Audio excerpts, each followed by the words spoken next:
When it got hot in the valley, Thomas and Alfred drove their cows up to a cool green pasture in the mountains to graze.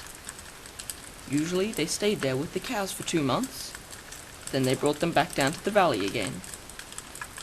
The work was easy enough, but oh, it was boring. All day the two men tended the cows. At night they went back to the tiny hut where they lived.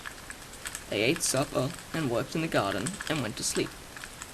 It was always the same. Then Thomas had the idea that changed everything. "Let's make a doll the size of a man," he said. "It would be fun to make, and we could put it in the garden to scare away the birds." "It should look like Harold," Alfred said. Harold was a farmer that they both hated. They made the doll out of old sacks stuffed with straw. They gave it a pointy nose like Harold's and tiny eyes like his. They added dark hair and a twisted frown. Of course, they also gave it Harold's name. Each morning, on their way to the pasture, they tied Harold to a pole in the garden to scare away the birds. Each night, they brought him inside so that he wouldn't get ruined if it rained. When they were feeling playful, they would talk to him. One of them might say, "Oh, how are the vegetables growing today, Harold?" Then the other, making believe that he was Harold, would answer in a crazy voice, "Oh, very slowly." They both would laugh, but not Harold. Whenever something went wrong, they took it out on Harold. They would curse at him, even kick him or punch him. Sometimes one of them would take the food they were eating, which they were both sick of, and smear it all over the doll's face. "How do you like that stew, Harold?" he would ask. "Well, you'd better eat it, or else." Then the two men would howl with laughter. One night, after Thomas had wiped Harold's face with food, Harold grunted. "Did you hear that?" Alfred asked. It was Harold," Thomas said. "I was watching him when it happened. I can't believe it." "How could he grunt?" Alfred asked. "He's just a sack of straw. It's not possible." "Let's throw him in the fire," said Thomas, "and that will be that." "Okay, let's not do anything stupid," said Alfred. "We don't know what's going on.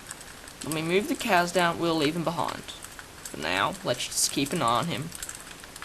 So they left Harold sitting in the corner of the hut. They didn't talk to him or take him outside anymore. Now and then, the doll grunted, but that was all. After a few days, they decided there was nothing to be afraid of. Maybe a mouse or some insects had gotten inside Harold and were making those sounds. So Thomas and Alfred went back to their old ways. Each morning they put Harold out in the garden, and each night they brought him back into the hut. When they felt playful, they joked with him. When they felt mean, they treated him as badly as ever. Then one night, Alfred noticed something that frightened him. "Harold is growing," he said. "I was thinking the same thing," Thomas said. "Maybe it's just our imagination," Alfred replied.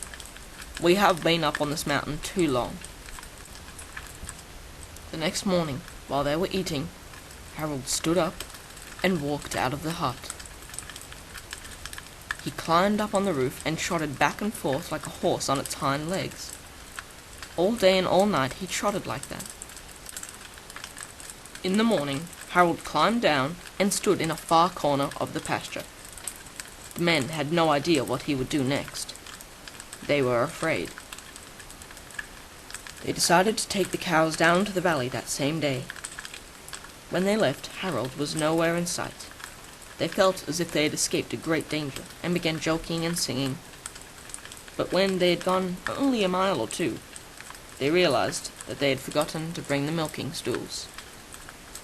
Neither one wanted to go back for them, but the stools would cost a lot to replace.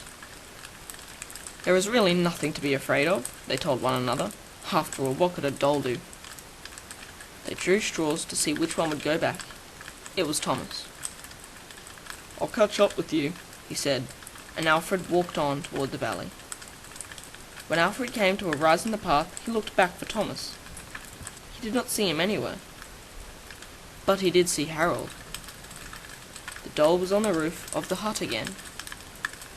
As Alfred watched, Harold kneeled and stretched out a bloody skin to dry in the sun.